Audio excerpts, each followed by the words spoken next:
Halo, selamat sore menjelang malam rekan-rekan usia karena kebetulan saya sendiri merekod eh, presentasi dari UAS ini memang pada sore hari ini. Dan selamat mencoblos buat rekan-rekan yang mencoblos di hari libur ini ya, di tanggal 14 hari Rabu ini. eh, Negara kita sedang mengadakan pemilu, biarlah kiranya damai selalu dan selamat menikmati hari pencoblosan. Nah, rekan-rekan yang usia yang terkasih dimanapun berada, pada mahasiswa, eh,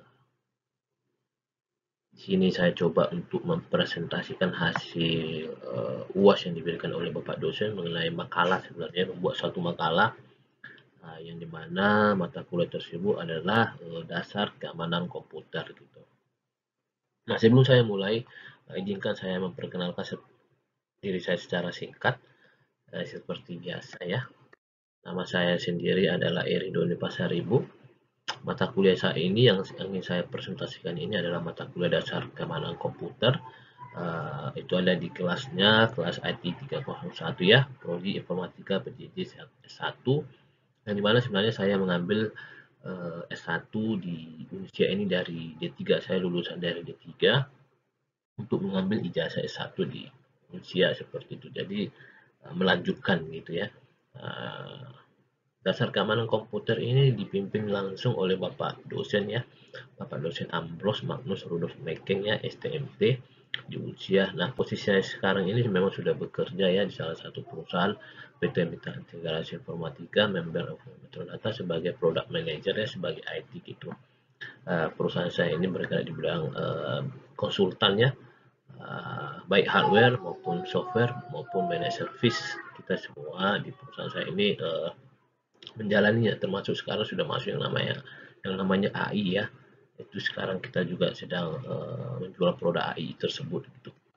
Oke, tanpa berbasa-basi langsung coba kita mencoba untuk mempresentasikan dari apa yang bisa saya berikan uh, dari makalah ini ya. Oke, ada satu pertanyaan sebenarnya, topik ya, yang diberikan oleh Bapak dosen di mana membuat makalah berdasarkan hasil studi pustaka dan hasil analisis dari salah satu topik. Nah, dari Bapak dosen memberikan beberapa judul ataupun beberapa topik yang dimana kita mahasiswa mengambil salah satu judul tersebut dan membuatkan makalahnya dari judul tersebut seperti itu. Nah, di sini ada 6 topik: keamanan jaringan, pengamanan aplikasi, autentifikasi dan manajemen akun, kripto, IT bisnis, dan manajemen risiko informasi ya. Nah, topik yang saya angkat di sini yang pertama ya, keamanan jaringan dan kabel. Uh, Kenapa? Saya pikir ini adalah dasar dari sebuah sistem ya, yang dimana keamanan jaringan berkabel ini adalah salah satu kebutuhan end user ya, termasuk saya dan mungkin rekan-rekan sekalian yang memang memakannya setiap harinya seperti itu. Oke, nah topik yang saya ambil dari topik yang diberikan oleh Bapak dosen tersebut adalah keamanan jaringan komputer. Nah, sistem ini adalah jaringan yang sangat penting di dalam sebuah informasi gitu. Nah, kadang-kadang kita sepele sebagai pengguna gitu, tidak memperhatikan keamanan daripada jaringan nirkabel ataupun WiFi ataupun wireless tersebut. Nah, keamanan itu bisa saja hal terakhir yang memang kita pikirkan dalam aktivitas kita sehari-hari seperti itu ya. Contohnya kadang-kadang kan kita menggunakan HP gitu ya, melalui wireless di dalam rumah kita seperti misalkan providernya IndiHome ataupun internet provider yang lain. Nah, kadang-kadang kita di situ tidak secure ya, tidak safe ya. Contohnya kayak data kredit, PIN ATM, data pribadi maupun file, foto, video, dan kata sandi email dan lain-lainnya. Kita tidak terlalu memperdulikan hal itu gitu, sehingga kita terlewat mengenai hal keamanan tersebut gitu ya, yang dimana sebenarnya kapan saja data-data kita itu bisa diambil oleh orang-orang yang tidak bertanggung jawab gitu. Nah, di sini saya coba menjawab apapun, mencoba mendefinisikan secara teorinya gitu ya, dasarnya secara singkat apa itu keamanan yang memang perlu kita perhatikan dan apa itu sebenarnya jaringan-jaringan itu gitu. Oke, sebelum kita beranjak ya kepada keamanan tersebut, ada beberapa perangkat WiFi ataupun kabel yang memang sering kita digunakan dalam kehidupan kita sehari-hari ya, baik di dalam rumah, pekerjaan, di luar kantor ya, di mall-mall, dimanapun kita berada gitu ya. Yang pertama itu paling sering kita temui adalah access point itu. Access point. Nah, access point ini adalah klien atau node yang terhubung jaringan, yang dimanakan memang access point ini menggunakan jaringan gelombang radio ya, wireless itu tersebut gitu. Nah, terus ada juga yang namanya wireless adapter untuk desktop ya. Nah, desktop. Nah, di mana wireless ini adalah digunakan untuk berkomunikasi secara wire ya, secara wireless dengan access point gitu menggunakan desktop. Nah, biasanya ini dihubungkan ke desktop atau PC agar desktop dan PC itu bisa berkomunikasi menggunakan WiFi ya gitu ya. Nah, WiFi PCI adapter. Nah, perangkat ini itu adalah WiFi internal adapter. Nah, ini biasanya itu dijumpai di slot PCI motherboard PC gitu. Dan biasanya kategori eksternal ya, seperti itu ketika memang PC tersebut tidak ada LAN-nya, maka wajib menggunakan WiFi PCI adapter ini agar bisa terhubung dan komunikasi di jaringan gitu ya. Terus ada juga ya WiFi USB adapter. Nah, WiFi ini external adapter yang dapat dihubungkan melalui port USB gitu ya. Terus PCMCI A dan ISA-card. Nah, personal komputer memory card international association ya, association atau dalam bahasa Indonesia yang artinya association international kartu memori PC gitu ya. Nah, ini memang sangat jarang ya dijumpain atau dipakai. Paling tenar itu adalah seperti SIM card kita gitu ya.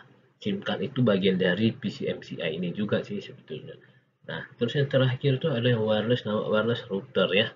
Wireless router ini sering kita gunakan ya di rumah juga sering, di perusahaan, di kantor gitu ya. Ini berfungsi sebagai sebuah router sekaligus sebagai WiFi yang dapat mencakup titik akses di kabel. Nah, dan bisa juga sebagai switch pada jaringan tersebut gitu. Karena dia terdapat banyak port ya. Next. Nah, di dalam perangkat WiFi tadi itu perangkat-perangkatnya tadi itu ada yang namanya standar ya. Standarnya itu ada standar indoor dan ada standar outdoornya gitu. Nah, standar indoor itu sendiri seperti yang kita lihat di layar itu ada terdiri dari beberapa Mbps ya. Ada 802.11, 2,4 ya, 802.11a sampai 5, sampai yang terakhir itu 802.11n ya. Itu bisa tembus sampai 120 Mbps. Itu indoor, standar indoornya. Nah, yang kedua itu ada yang juga standarnya outdoor ya, 802.16. Nah, ini itu sudah kategori WMAX ya, Word interoperability for microwave access. Nah, outdoor ini yang paling kalau rekan-rekan sering lihat di luar, contohnya kalau di Jakarta itu kalau kita naik busway itu bisa ada kelihatan itu microwave-nya ya, semacam antena microwave. Nah, itu yang digunakan saat ini untuk menjangkau jarak yang lebih jauh seperti itu. WiMAX ya, itu sudah WiMAX ya memang gitu. Nah itu standar outdoor gitu. Dia sudah memakai antena seperti itu ya. Oke. Nah, apa yang menjadi masalah ataupun analisa di dalam keamanan daripada jaringan nirkabel ini ya gitu. Nah, yang jadi masalah adalah yaitu aset kita sendiri gitu. Yang dimana adalah kadang-kadang kita lengah, tidak tahu eh, apa yang memang menjadi sistem dan apa yang menjadi cara kerja daripada WiFi ataupun nirkabel itu sendiri gitu. Sehingga ada hal-hal yang memang kita lupa. Nah, di sini saya mencoba untuk menganalisa masalah tersebut gitu. Yang dimana keamanan suatu jaringan itu adalah satu hal yang sangat penting sekali sebenarnya ya. Ya, dimana hal itu dapat mengamankan aset kita sendiri gitu. Nah, penggunaan teknologi wireless ini bisa juga dinamakan dengan WLAN ya, ataupun Wireless Local Area Network. Nah, tujuannya adalah untuk meningkatkan keamanan jaringan dengan sisi firewall-nya gitu. Nah, firewall inilah yang akan ditingkatkan atau dasar dari sebuah jaringan untuk keamanan dalam suatu jaringan informasi ya informasi. Nah, apa itu sistem keamanan jaringan nirkabel ya? Apa-apa saja yang memang menjadi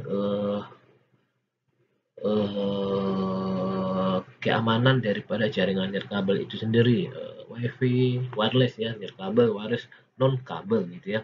Apa saja? Nah, sini saya ngambil salah satunya penerapan standar apa IEEE 802.11. Sebenarnya ini tidak bisa dibilang nggak termasuk sih sebenarnya dari keamanan, tapi saya sengaja masukinya sebagai landasan teori eh, karena memang standar ini cukup sering kita jumpai gitu ya, sangat menarik untuk dibahas secara singkat gitu ya. Nah, standar IEE 802.11 ini adalah medium access control semacam MAC ya, MAC dan physical hardware-nya itu gitu loh di dalam suatu jaringan kabel. Nah, standar ini ada 3 tipe ya, physical layer ya, seperti yang kita lihat di gambar di bawah ini ya. Frekuensi hopping ya, VHSS, direct socket speed, DHSS, dan inframerah.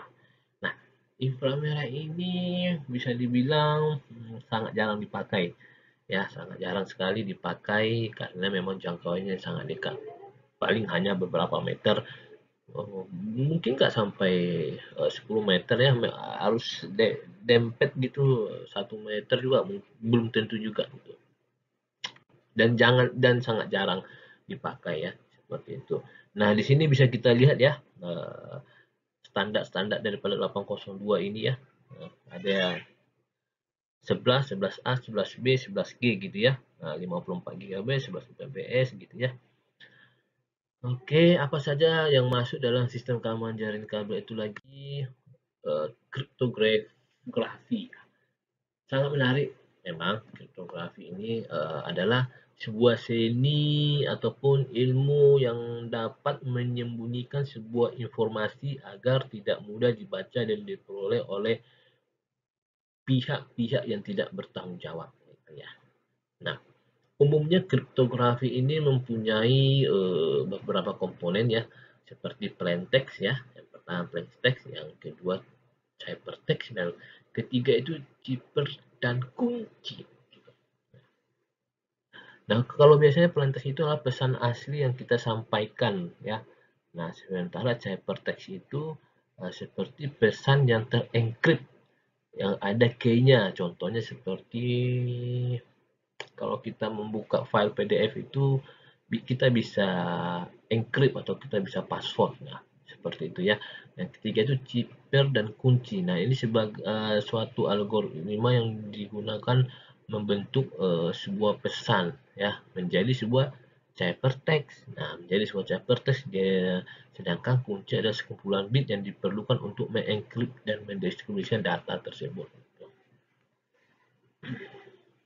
Saya pikir rekan-rekan yang memang terbiasa di dalam jaringan infra, ya, di dalam pekerjaannya sehari-hari sebagai infra ataupun security ataupun sebagai DC ya, data center, mungkin ahli di dalam hal ini gitu. Dan kiranya rekan-rekan yang mungkin menonton video ini bisa memberikan masukan lebih gitu ya, yang memang bekerja di bidang ini gitu.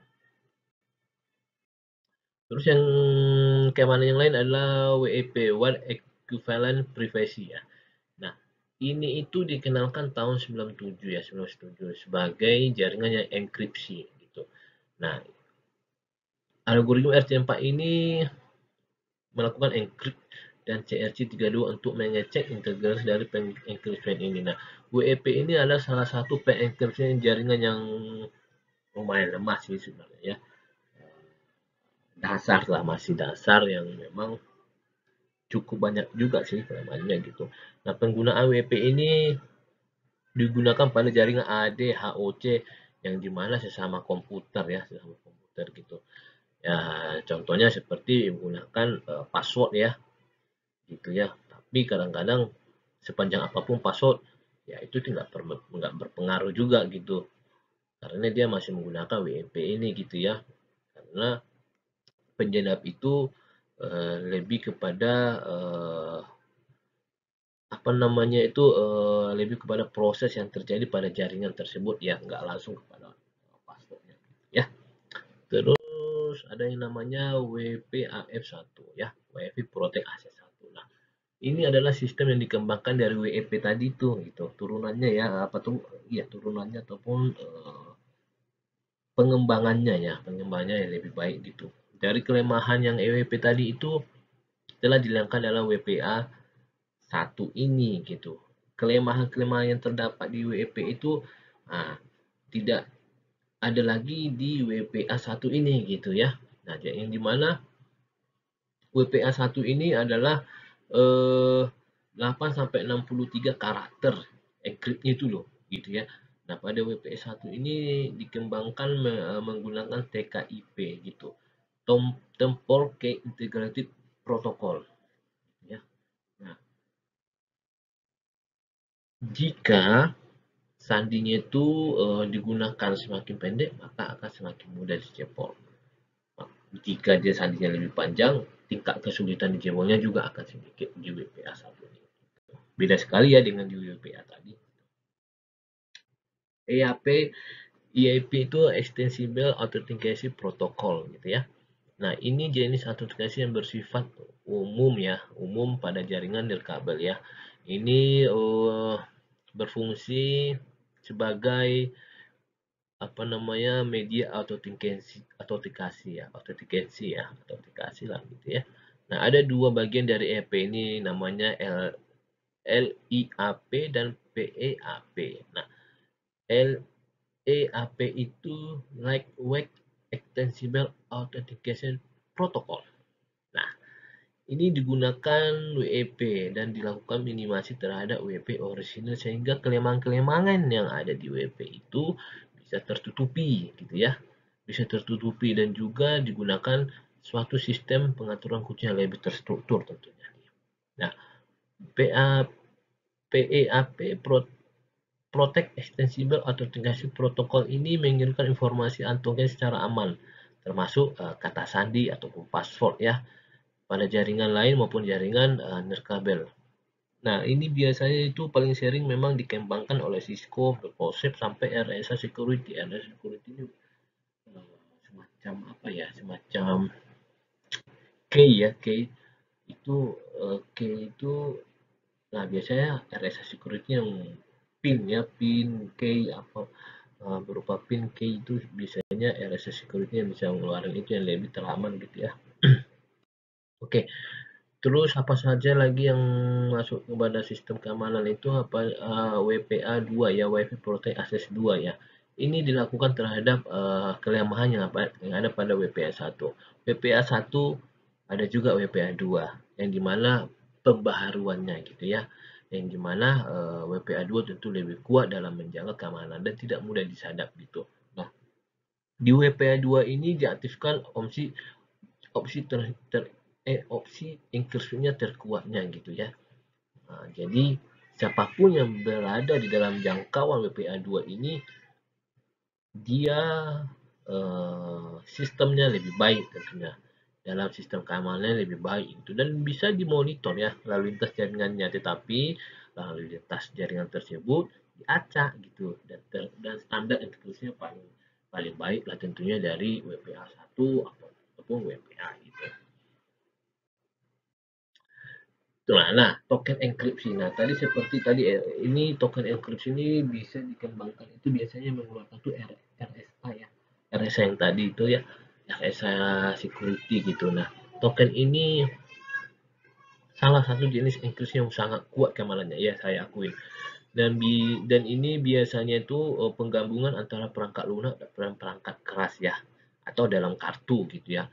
Nah, token ini mengambil nomor identitas dari perangkat perangkat yang ada terus digabung dengan memasukkan dari pengguna untuk menghasilkan suatu algoritma yang akan menghasilkan suatu key atau kunci enkripsi yang baru dan lebih kuat. Nah, biasanya yang paling umum biasa kita itu ada seperti token mobile banking BCA, itu salah satunya.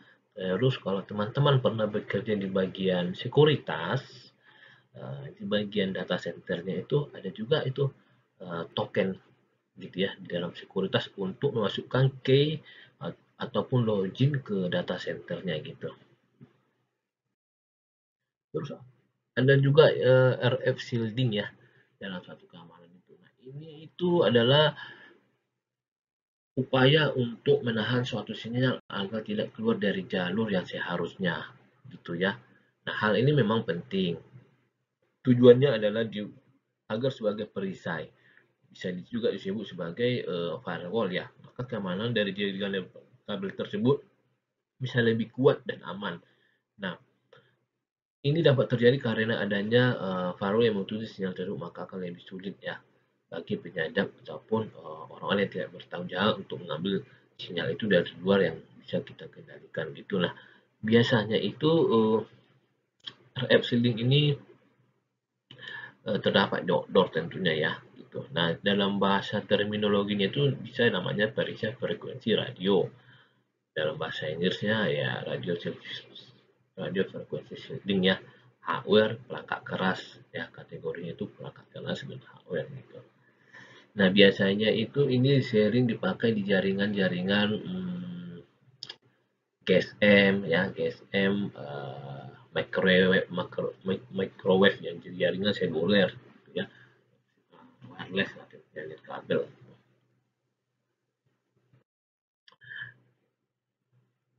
WAP 1. WLAN Authentication and Privacy Infrastructure. WAPI WAPI atau WAPI adalah ini digunakan oleh negara Cina ya, pemerintah Cina ya. Jadi kalau bisa dibilang salah satu yang pertama menggunakan itu adalah negara Cina ya. Jaringannya itulah LAN, Local Area Network. Nah, sistem ini dikembangkan itu di atas WiFi ya, Mas. Tetapi tetap aja ada masalah yang cukup besar, yang dimana sebenarnya aksesnya untuk ke WAPI ini hanya ada 11 perusahaan Cina yang mampu mengakses ke dalam itu. Nah, itu sangat sulit ya, cuma ada 11 negara gitu. Nah, WAPI ini menggunakan cyberblock ya, encrypt WAPI, dan dimana mekanisme autentikasi WAI ya mengadopsi arsitektur autentikasi berbasis port yang identik dengan standar 802.11 ya. Nah, di sini bisa kita lihat gambar sederhananya ya, bagaimana apa namanya autentikasi terus cara kerja privasi infrastruktur itu gitu ya. ada di sisi klien, ada di sisi server gitu ya. Nah, penggunaan ini itu memang negara Cina sangat sangat apa ya, sangat negara Cina tersebut tidak mau lepas dari WAPI ini. Bahkan negara Cina sempat bersitegang dengan Amerika ya, yang dimana ketika produknya itu masuk ke negara Cina wajib ada yang namanya WAPI ini ya, WAPI ini gitu.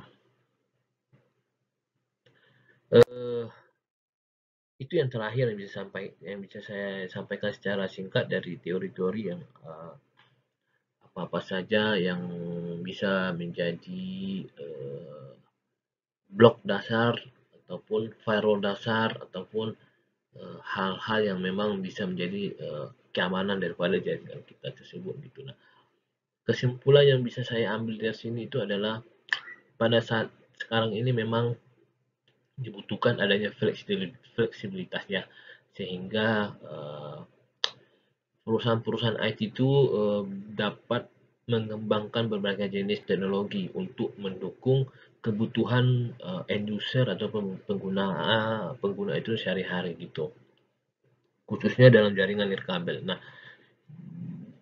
jaringan nirkabel memang sangat rentan sekali disadap dan sangat mudah disadap. Maka dari itu perlu adanya inovasi-inovasi baru dalam bidang security ya, dalam bidang keamanan untuk menjaga jaringan nirkabel ini gitu.